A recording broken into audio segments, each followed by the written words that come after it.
Ya, niki ngaos Ihya kitab kesayanganipun Mbah Hamid riyen beliau ngaos kalian Habib Ja'far, mbahipun Habib Taufik, Habib Durrahman. Juga kitab Ihya juga yang dipakai Istiqomah Habib Abu Bakar Segaf Gresik, juga beberapa habaib. Sedanten ingkang kula hormati wonten Mbak Idris, wonten Habib Taufik, Habib Durrahman, Habib Ahmad Al-Habsyi, Habib Ali bin Hasan, Sahibul Fawaid Al-Mukhtar. Saya sering baca kitab beliau. Semua habaib, semua kiai ingkang kula hormati. Niki kula seneng sangat, kula mun cocokan kalian Habib Taufik badhe guyon niki kan jenengan mboten usah tegang, tenang mawon. Mun dil-dilan niki, mun dil-dilan politik akhirat. Terus orang yang mulazim kitab Ihya pasti tahu di antara iklan itu promosi, tapi promosi saya. Niku Imam Ghazali nyebut wonten hadis kangge zaman akhir, inna min khiyari ummati fi ma nabba'ani al-malaul a'la qauman yadhakuna jahran min saati rahmatillah. Jadi di zaman akhir itu orang-orang yang keren itu nak sengguyu banter-banter. Karena itu cara melawan kodok kodar melarat diamuk bojo diusir, itu cara ngimani kodok kodar pokoknya guyu rame-rame. Terus kedua, memang Allah mensifati dirinya itu wa annahu wa adhaka wa abka. Allah itu mensifati dirinya adhaka, sing maringi guyu. Lan tiyang kata utangnya akeh, probleme kathah, nek semarung guyu. Ini karena itu sifatnya Allah taala pasti muathirah. Allah mensifati dirinya wa annahu wa adhaka wa abka. Terus kula nate cerita tentang Habib niku cerita hadis tentang guyu. Kula nate cocokan mbek Habib Jindan. Niku banyak lah tentang hadis-hadis. Niki kula waos niki karena Maulid Simtid Duror kula maca, nanti saya pastikan secara ilmiah. Di antara khas beliau ketika sholawat ngendikan sholatan yattasilu biha ruhul musolli alaihi. Jadi di mana-mana sholawat itu bukti bahwa roh kita itu tersambung dengan ruh Rasulullah Shallallahu Alaihi Wasallam. Dawe Sayyid Muhammad ketika ngendikan bagaimana biruhil anbiya. Bahkan Imam Malik itu memakruhkan orang bilang zurtu qabran nabi, enggak suka. Harus bilang zurtun nabiyya Shallallahu Alaihi Wasallam. Li'annan nabiyya hayyun, karena nabi itu hidup. Kata Sayyid Muhammad, Allah ngendikan wala taqulu lima yuqtalu fi sabilillahi amwat. Amatus syuhada umum. Orang kebanyakan saja enggak boleh disifati amwat, padahal ini syuhada kebanyakan. Apalagi Rasulullah sallallahu alaihi wasallam la yuqalu lahu mayyit. Karena amatus syuhada saja wala taqulu lima yuqtalu fi sabilillahi amwat. Hada Rasulullah. Lah nanti terus ada perdebatan ulama itu di sisi analisis. Itu ulama pasti debat. Meskipun sawangannya rukun kita tetap debat. Kalau Habib Ahmad cara level dia debat, tapi kalau kalah senior, kalah sekabian. Begini, Abdullah bin Mas'ud itu suka menstatuskan Nabi itu nyon sewu mata maktulan, tufiya maktulan. Karena dengan demikian Nabi itu nala darasatas syuhada, karena Nabi biar berstatus syahid. Secara lahir juga benar. Karena secara lahir Nabi itu samathu imro'atun Yahudiyah. Ketika perang Khaybar Nabi sempat diracun oleh imro'atun Miskam bin Salam. Sehingga ketika setahun beliau mau wafat ngendikan makanan yang saya makan ketika Khaybar efeknya sampai sekarang. Dan sekarang saatnya usus saya putus. Fal'ana awanum kita abhari. Tapi banyak ulama yang enggak sependapat. Karena Nabi itu maksum. Enggak boleh seorang Nabi itu tufinya karena dimaktul, dibunuh orang kafir. Ya monggo lah, tetap semuanya ini niatnya takdim. Yang satu senang mensifati dengan status maksum, Nabi tidak boleh maktul. Yang satu enggak apa-apa biar berstatus apa? Syahid atau berstatus syuhada. Jadi analisis seperti itu ya enggak apa-apa, karena ya asal ulama ya yang ngendikan tidak liberal, tidak orang yang tidak banyak baca. Makanya kata Abdul Mas'ud, saya disuruh sumpah 9 kali sampai sekian kali bahwa Nabi itu adalah maktulan, saya lebih suka daripada ngomentari Nabi itu kabudut apa? Normal, karena beliau ingin menstatuskan Nabi itu apa? Nala darajatas syuhada, tentu selain darajatan nubuwah. Nah, sholawat ini pentingnya diroyah. Enggak ada umat sebaik umat Rasulullah SAW. Karena begini, ini pentingnya diroyah. Biasa ini tetap ngaji seperti biasa tanpa ngurangi hormat teng Habib Taufik, Baik Idris Habib Ahmad. Karena kalau saya terus khusyuk hati-hati namanya saya tidak jujur. Biasanya orang ngono kok ngono itu kan ya. Kan aneh. Sesuai kontrak lah, sesuai kontrak. Niki Mbah kula terus Mbah Hamid itu sepupunya Mbah saya. Jadi Mbah saya punya Mbah kandung namanya Fatimah binti Idris bin Umar. Kecilnya namanya Abdul Khalik. Kalau Mbah Hamid namanya Abdul Mukti. Hamid bin Abdul bin Umar. Kalau Mbah saya Fatimah binti Idris bin Umar. Jadi ini semua sama-sama dzurriyyah Mbah Umar. Berhubung tua kula niki Mas niki wonten Mas Aziz, Mas Wes, Mas Amak niki. Nak ngaji kalian kula, tapi kula hormat kala tua. Terus niki. Saya teruskan. Analisis itu penting karena kekuatan diroyah itu menjadikan orang dengan Islam itu kok nyaman. Nyaman tuh begini, misalnya begini, surga itu bifadlillah. Orang yang khusyuk mulai kecil sampai tua gak pernah maksiat kan rugi. Setare wangi khusyuk jebule swarga bifadlillah. Terus kayak, wah enak sing nakal-nakal kok swarga bifadlillah. Tapi ketika kita diroyah, ada riwayat orang yang cerita orang dulu itu ibadah khamsami'ati am sampai 500 tahun cerita dulu orang umur yang panjang-panjang. Terus sama Allah disuruh, silakan Anda masuk surga. Karena apa? Ya karena fadlku kata Allah. Kata dia enggak Gusti, saya enggak pernah maksiat saat taat terus gini-gini. Terus Allah ngendikan, ya sudah kamu di surga 500 tahun. Loh katanya surga selamanya. Ibadah kamu kan hanya 500 tahun, kan ini sesuai. Yang abadi itu fadl saya, rahmat saya. Ibadah kamu kan terbatas, maka surganya juga harus terbatas. Oh terus lagi ya fadl ya Allah gitu. Jadi itu pentingnya diroyah. Diroyah itu analisis yang terus nyaman. Nah, Nabi itu sering disifati ulama. Ini nanti saya ngaji Ihya.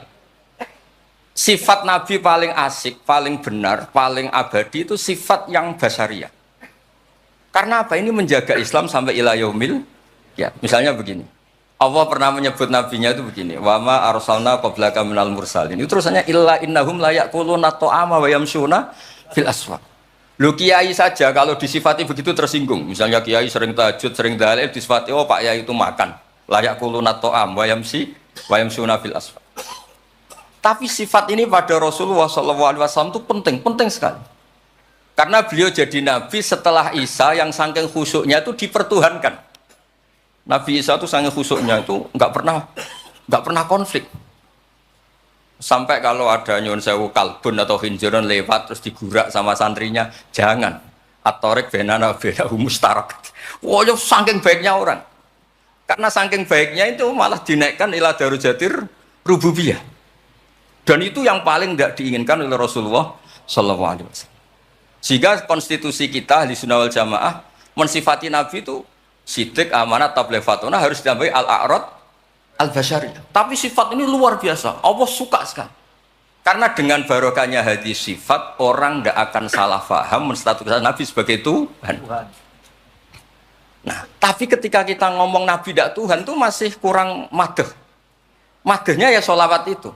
Makanya kata Said Zabidi, hadil ummah, ini umat, hadil ummah, ini mahfudhah, maksumah dengan redaksi bahasa sholawat, yaitu Allahumma sholli ala Muhammad wa ala Sayyidina Muhammad.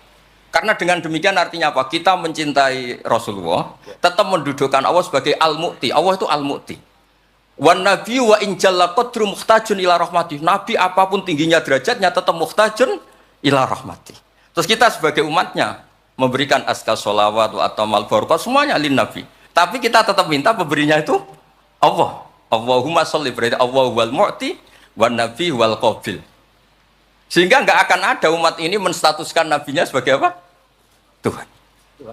Makanya Said Muhammad sering ngutip dawe Sohibul Burdah, gak madda'atun nasara fi nabi ini wahkum bima syi'ta madhan fihi wa tahkimi. Fansub ila dzatihi ma syi'ta min syarafi wansub ila qatrihi ma syi'ta min idhami. Fa inna fadla Rasulillahi laisa lahu haddun fayuriba anhu natikun bifami. Tapi uluhiyahnya selesai, enggak mungkin ada iddiaur uluhiyah. Karena Nabi ya makan ya minum. Dalam banyak cerita ya, juga dimarahi istrinya sampai 1 bulan enggak berani. Ya alhamdulillah umatnya do niru semua. Niru diamuk bojo rawani mulai barang itu ya ada ceritanya. Sayyidina Ali juga sama, neng masjid. Sing cerita ke NU ya, Sayyidina Ali diamuk Sayyidah Fatimah, terus turun ngisor beduk. Padahal zaman dulu gak ada beduk, karena yang cerita NU terus tidur di bawah beduk. Woi beduk zaman itu. Barang sing cerita merbot, tidur di kamar mic. Padahal dulu nggak ada mic. Tapi apapun itu terus konflik-konflik itu biasa. Ya makanya saya suka ini mukadimah sebelum saya baca Ihya. Ada ulama yang populer sekali namanya Imam Wahidi, punya sarah, punya Quran, punya tafsir namanya Al-Basit. Di kitab saya kalau nggak salah sampai 25 jilid. Secara Mas Aziz Sinau serah kober ini. Makanya saya ini termasuk kiai yang nggak boleh diundang kecuali Mbak Idris aja makso. Mau undang saya mesti iki sing ngundang Mbah Hamid ora aku. Ada terornya, ada terornya. Lah bahasa itu kan sepupu jadi ya piye ya rawan. Tapi suatu saat mungkin erane niki opo enteng pun. Mohon aman apa? Aman. Jadi diroya, saya ulang lagi napa diroya atau ikhya atau apa? Itu konstitusi, saya ulang lagi ya. Di kitab Basit, ketika Kanjeng Nabi ini dengerin betul ini ya ilmu. Nabi itu menghentikan begini. Ini sa'altu wa ta'ala, saya ini pernah minta sama Allah Ta'ala. Wa waditu anni lam akun fa'altuh, tapi saya berharap saya tidak pernah minta itu. Jadi Nabi sebagai manusia nate iri. Ya Allah, Sulaiman engkau kasih angin, huduha syahr warwahuha. Kok enak kemana-mana terbang, jadi mboten usah jadi Indos Travel ya, karena terus terbang mboten mawon. Kayak kulon bolak-balik tawani umroh gratis, Habib Taufik. Gus umroh Gus, gratis. Tak angen-angen ndak ikhlas, dibeli 3 Indos. Nah, cara kula gak ada angin ya langsung terbang mawon. Walhasil cerita nabi-nabi dulu yang punya mukjizat yang dasar-dasar. Tapi jawabannya Allah itu apa? Muhammad. Terus yang diceritakan, ya pas jawab itu pakai redaksi mutakallim. Alam ajidka yatiman fa'awaituka, saat terusnya wadolan fa'hadaituka wa'ailan fa'agnaituka. Terus Rasulullah itu senangnya bukan main. Ternyata yang disebut Allah itu Muhammad, kamu pernah yatim, tak rumat, pernah nggak jadi nabi, tak angkat jadi nabi. Yang diceritakan keseharian, pernah miskin, fa'agnaituka, ailan, terus apa? Fa'agnaituka. Itu Nabi senangnya bukan main. Saya itu sering cerita ke teman-teman yang seneng keramat. Misalnya ke iso terbang di Mekah, tapi ra iso ngopi piye. Misalnya ke iso terbang di Mekah, tapi mau misor jembatan piye. Gagah kula ora terbang di Mekah, kula mah kula niku kathah, elek-elek tapi kathah. Kula di mobil, ge kathah 3 napa pinten, tapi penter ya mboten Alphard, tapi kathah. Wis ra iso terbang lah, uripku kepenak. Wae mangan, wae lunga, wae. Ya sudah, ngaji. Artinya ternyata nikmat yang disebutkan Allah di Nabi kita itu keseharian. Alam yajidka yatiman fa'awa, yang yatim-yatim dihormat Pak D palingnya. Seterusnya sampai ailan fa'ahnas terus. Terus kepenak karena agama ini sesuai dengan keseharian kita. Dan Allah ketika mensifati dirinya lihadatin alladzi at'amahu min ju' wa amanahum min khauf. Sudah lah pokoknya ngaji, mangan, rapati paham lah sementing mangan. Sudah alladzi at'amahu min ju'. Apa mensifati dirinya itu sederhana, al-mut'im, yang ngasih makan, wa amanahum min khauf. Di Indonesia baik-baik saja, aman-aman saja. Kita ngaji agak ditangkap, kita gini-gini, ya sudah baik-baik saja. Dan itu yang paling disenangi Rasulullah SAW. Nabi ketika ditanya, Al-Islami khairan ya Rasulullah, itamut to'am. So nggak Islam itu sangker mangan-mangan, ya Islam. Coba andekan kita bisa terbang ke Mekah setiap saat. Dulu waya mangan raduwe, sumpek. Ada orang iso terbang tapi makan apa? Ada. Lancar. Dan itu luar biasa Nabi ngendikan. Kulo niku cocok. Ya selain reso terbang maksud ini. Tapi ini penting kalau aturaken supaya agama ini menjadi gampang. Sebab itu Hadaddin, saya sering cerita kemana-mana. Ketika Hadaddin cerita peradaban, saya sering cerita di banyak dosen itu sampai nangis saya cerita. Coba agama ini mensyaratkan iddah. Iddah itu kalau ada perempuan diceraikan suaminya atau tinggal mati. Itu kan potensi ya, ini misalnya Jumat mak, kalau dalam kitab fikih kan tolak yang sunni itu fiturin lam yujami hafi, ketika suci dan suaminya tidak jima. Misalnya kamu nikahi janda, malamnya dijima suaminya, paginya bentrok terus cerai. Terus kamu nikahi nggak ada iddah, terus punya anak ya nggak mirip kamu sama sekali, karena produk awal. Produk awal, konsolat wangil era karuan, nak mangan wangil, buling era karuan, ngundang kue abah. Kayak apa? Tapi barokahnya iddah itu selesai karena orang yang boleh dinikah harus baroatur rahmi. Berarti Islam ini mensafaati sekian orang karena tidak terjadi ikhtilatul ansab. Kayak apa baiknya Islam? Diatur. Tabani juga sama. Saya pernah ditanya seorang dosen, Gus, kenapa Islam mengharamkan anak angkat? Yang diharamkan itu intisabnya, bukan anak angkatnya. Kalau kamu sayang, monggo.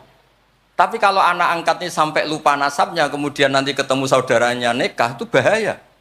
Terus nanti sama saudara angkatnya pegang-pegang dikira gak batalkan wudhu padahal ajnabi.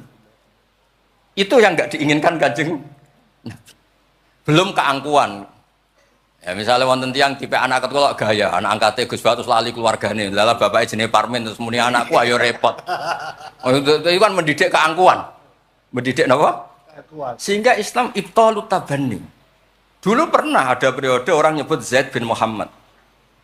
Terus Allah membatalkan ud'uhum li abaihim wa aqsatu indallah. Akhirnya disebut Zaid bin Haris. Tapi sayangnya Nabi tetap sampai jenis Sayyidah Aisyah mangkelnya bukan main karena pernah Zaid ini akhirnya punya anak namanya Usama. Niku nak jajar Sayyid Hasan, niku kayak gula kopi, sutok wireng, sutok putih kuwanta. Niku nak meler umbelen. Kanjeng Nabi kadang ngendikan niku lho apa sisi corong Jawa kon ngersi. Sayyidah Aisyah gak gelem, umbele cah ireng kan gak enak. Jebule malah sing nyisi Kanjeng Nabi. Wih, mulyane Usama sing nyisi malah. Artinya sayangnya tetap tabaninya dibatalkan tapi sayangnya tetap. Kayak apa Rasulullah SAW. Jadi kalau minta dan itu di tafsir Basit itu yang saya paling suka ketika orang kafir bilang lan nu'mina laka hatta tafjura lana minal ardi yambu'a takuna laka jannatu min nakhil wa inabin fatufajjiral anharu khilalaha tafjira autus kita sama. Itu orang kafir mintanya kan aneh-aneh. Muhammad saya mau iman. Asal kamu menjadi orang kaya raya. Kemudian kamu tidak akan membebani kita. Atau Mekah ini menjadi sungai yang menjadi subur semua. Itu yang paling kurang ajar bilang gini, autar kofis sama. Walan nu'mina liruqiyika hatta tunazzila alina kitaban nakro. Lebih parah lagi ngomong gini. Mereka, auta tiya billahi wal malaikati qabila. Gini loh Muhammad, Allah turun dari langit terus gandeng kamu sama Jibril, terus tangan kamu diangkat dimaklumatkan. Ini loh Nabi akhir zaman. Itu di semua riwayat ahli tafsir mengatakan kenapa Allah tidak nuruti itu, karena ketika konsep Quran itu rasional sesuai fitrah salimah, orang yang menolak itu angkuh, meskipun minta mukjizat itu yang menolak itu angkuh. Sebab itu kalau suwon Quran itu ya yang keseharian kita secara sosial ya alladzina yunfikuna fis-sarra wadarra. Pulau sering cerita, kalau kamu merantau ke Jakarta, nemui teman misalnya Zaid, ketika berteman kamu sering ngasih uang. Sekarang Zaid jadi menteri atau jadi pengusaha di Jakarta. Dulu ketika berteman kamu sering ngasih uang Zaid. Ketika tersinggung wal kadhiminal itu. Ketika Zaid salah wal afina. Kamu ketemu di Jakarta pede. Coba ketika Zaid miskin, bu jotos-jotosan, bu mel-melan. Sekarang jadi pejabat, ditangkap sama karena dendam. Makanya Ibnu Khaldun ngendikan, hadatin agama ini itu diatur secara sosial. Hatta Rasulullah SAW man uyyida bil kauni kullih lausa'a. Orang yang bisa menggunakan sarana mukjizat apapun di dunia ini, itu saja diatur oleh Allah. Fabima rahmati minallahi lintalahum walau kunta fatun ghalidhal qalbi lan faddu min hawli. Misalnya, ini contoh Mas Aziz. Misalnya Mas Aziz keramat iso terbang yang Mekah. Ketemu kalau didoni disadui, tetap tak pisoi masa terbang di Mekah. Artinya apa? Nabi dengan segala mukjizatnya, kok faddon ghalidhal qalbi tetap lan faddu min haulik. Artinya mukjizatnya Nabi sebanyak apapun, ketika secara sosial beliau salah, andekan ya tentu andekan karena nggak mungkin terjadi, tetap lan faddu min haulik. Makanya terus Ibnu Khaldun mengatakan hadatin sesuai fitrah salimah, bahwa peradaban manusia dibangun dengan akhlak. Nah, kalau sudah ngaji seperti ini dawuh Imam Waqidi, ketok mukjizate dawuh wa inna kala ala khuluqin azim. Ya, terus niki barokah ngaji niki sing kepengin keramat aneh-aneh stop. Mergo kepengin tok ora ngarah kasil pun stop mawon. Sampean manut Gus Ba ora usah keramat tapi mlebu swarga. Niku mun sing gampang apa. Mohon kula waca niku mon, mengke kula mon. Niki tesih wonten seprapat jam.